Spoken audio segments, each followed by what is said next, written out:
Okay, thank. Wow.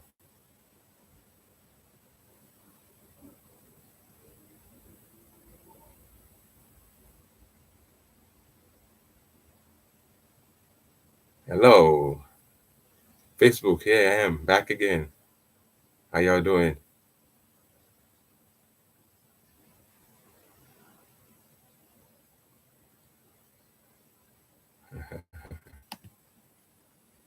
Hello.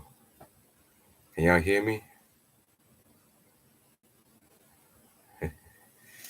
Here in Australia now. How y'all doing? Say something, y'all. Whoever's watching. I haven't done this in a long time. I forgot the process, but I definitely used to do this every week, and I'm back to doing this again. So if you have any questions, any insights, please say it. So the title, Love and Life, Life and Love. They're two similarly different things, but actually the same. Life is love, love is life. Part of the very purpose for us being here as humans, actually, is to learn to love. To learn to love. Honestly, if I was to simplify it, I would say that's what it is. Of course, there's more to it, but one of the significant lessons is love. Who am I, and what is love? Two of the biggest questions. Who am I, and what is love? And they're very connected because as one goes deeper and deeper within, one begins to realize that one is the very essence of love. Because people often think that the love is a feeling. Yeah, there's an aspect of love that's feeling. But when it gets to the soul level, to the being level, one is it. One feels what one is not. Isn't it true? If I feel wet, that means I'm not water. Water makes me feel wet. But if I'm water, I don't feel wet. I'm just water. Who we are is just love, pure bliss, pure easiness, pure oneness. But to experience this, one has to go deep within. Otherwise, there's no other way. Because we are here to experience who we are as love. This is where many people get transformed after a death experience. Okay. People are never the same after a death experience. Never. Because then one goes into the source of one's being, to the soul level. And then when one gets there, one realizes that, wow, I'm love. And I'm meant to express this. This is where many people, when they're dying, begin to feel sad. They start feeling sad. Suddenly, they start feeling on a very deep level that they've missed out of life. Because no matter how much empire one has, successes, fame, whatever it is, on the own planet, one dies in pain if one doesn't realize oneself as love, as truth. Love, beauty, and truth are three of the highest values in my view. When I say truth, I mean the frequency of oneness, of self-realization, of knowing who one is beyond even the spirit. Because many people say and think that the spirit is the ultimate. Not true. The spirit is the gateway to the soul. One has to climb the ladder of the subliminal mind, or you can call it the chakras, which is the spirit. When the masculine and the feminine aspect of that spirit begins to merge together, then one begins to feel and to be and to know oneself as the one. Everybody thinks that it's like, who's the one? Are you the one? Like it's some kind of savior. You guys watched what's it called? Matrix. It says, are you the one? We are all the one. The one is I am, just as you are. That's the one. To realize that is to be the one. It's the one everybody's looking for, the soul. I am beyond the spirit. This is what everyone is looking for. The I am, the soul, and beyond the soul to the source. So we are all the one. But one doesn't know that until one realizes oneself as the one. Because as I am, so are you. Right? So the one, the ego can take advantage of it. Want it to be the one. Right? The one. That's what the ego wants to do. Wants to say, the one. Right? The truth is, we are all the one. I am, so are you. There's only one. But to realize this oneness, this is why it's called the one. Because the soul, that's why it's called the soul, is one. Soul, one. Whereas many people in their psyche, they are confused. They're confused in their psyche. The masculine wants to go one way and the feminine wants to go one way. For example, let me give you an example, or say clearer. Part of the reason why we came to earth is because our spirit got sick. The spirit is when the masculine aspect of the spirit, the chakras, and the feminine aspect of the spirit, if they're not working in tandem, if they're not working together as one, it creates a kind of spiritual madness, right? One acts very egotistical because the spirit is not acting as one. When the spirit is healed and acts as one, when the spirit begins to act as one being, the spirit acts as one being. And then when the spirit is one being, which happens when the masculine and feminine aspect begin to commune and become one, that's when the soul is, the spirit is healed. And because the spirit is healed, then the soul can arise. Makes sense? The soul is a healed spirit. Many people, in their spirit, they split. The masculine and feminine are not working together. There's a war in the spirit, right? The masculine and feminine are battle, right?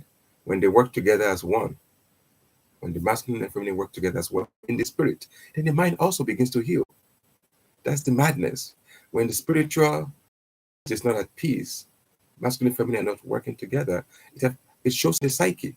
So whatever mental issues we have often is an expression of our spiritual dilemma, right? Because as the spirit heals, so does our mind. The mind has to be healed too. So as one awakens in in oneness, the mind, the psyche itself, which also has a masculine and feminine aspect, by the way.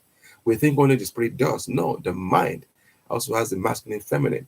So as the spirit heals, the masculine and feminine chakras, as they heal, right? It affects the mind too. The mind also starts healing. And when this mind becomes one, because the mind is not just the mind. People say, oh, just ignore the mind. Yes, one has to wake up, but then the mind has to be healed too, because the mind imitates the spirit. And as the spirit heals, becomes one, the mind starts healing too. So the mind starts becoming one too. So the schizophrenia that one had in the mind, in the mental level, begins to heal too.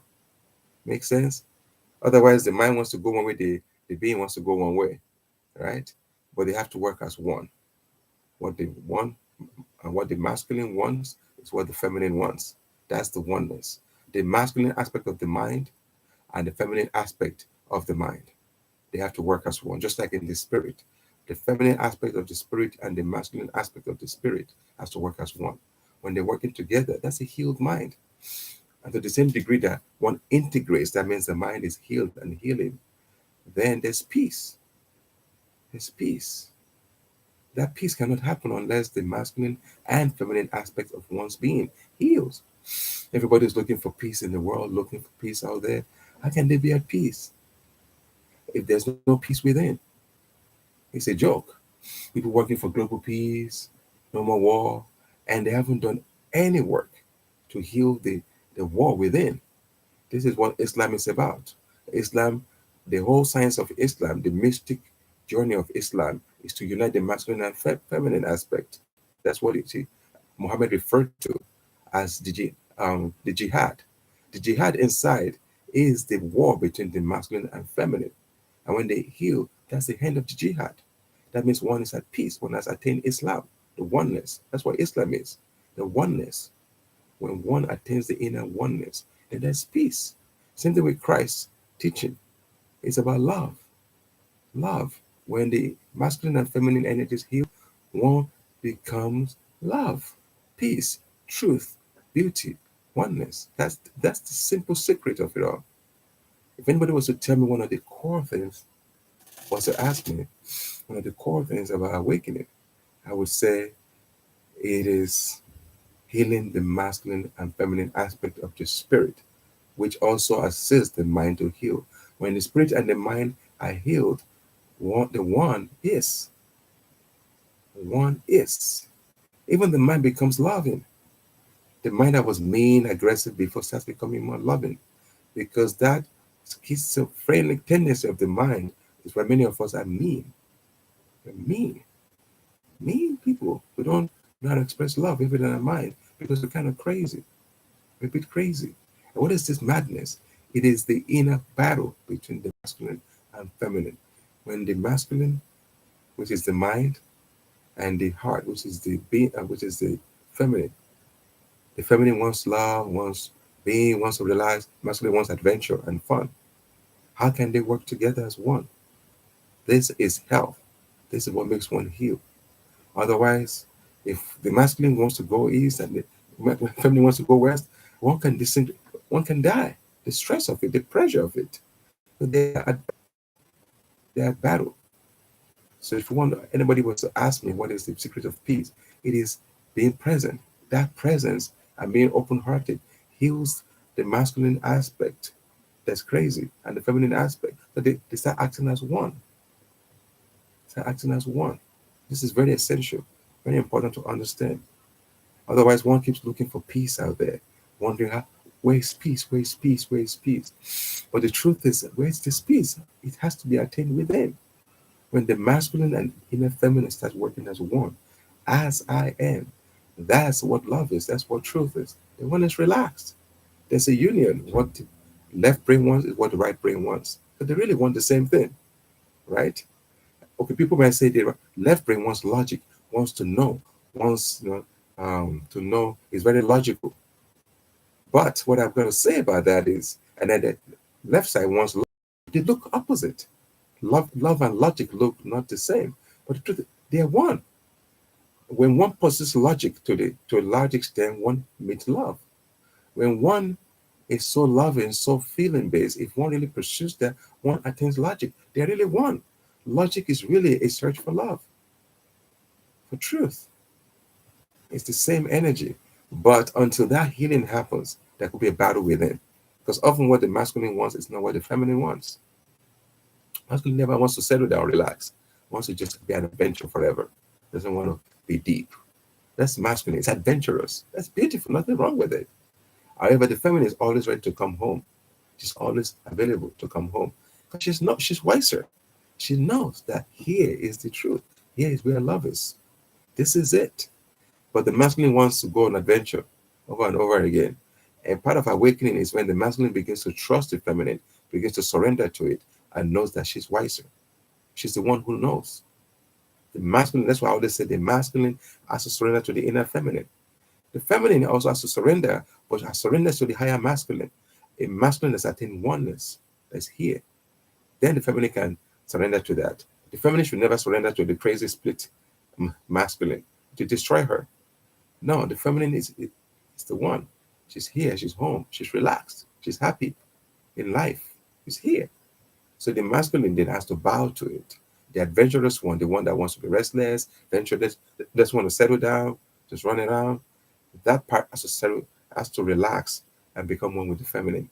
When they're working together, when the masculine bows to the feminine and they're working together, there I am. This is it. And one is home, completely relaxed, enjoying life. Because the masculine is looking for peace, but doesn't know where peace is. So he keeps looking all over the place, keeps looking for all over the place for peace, running around. But what he wants is love. What he wants is love. That's why he's so restless. When he begins to meet love, he becomes relaxed. And this is relaxation of the mind, which is what everyone is looking for. Then there's peace. When the masculine relaxes into the feminine, then there's peace and there's oneness. Okay? Thank you. Thank you all. Much love.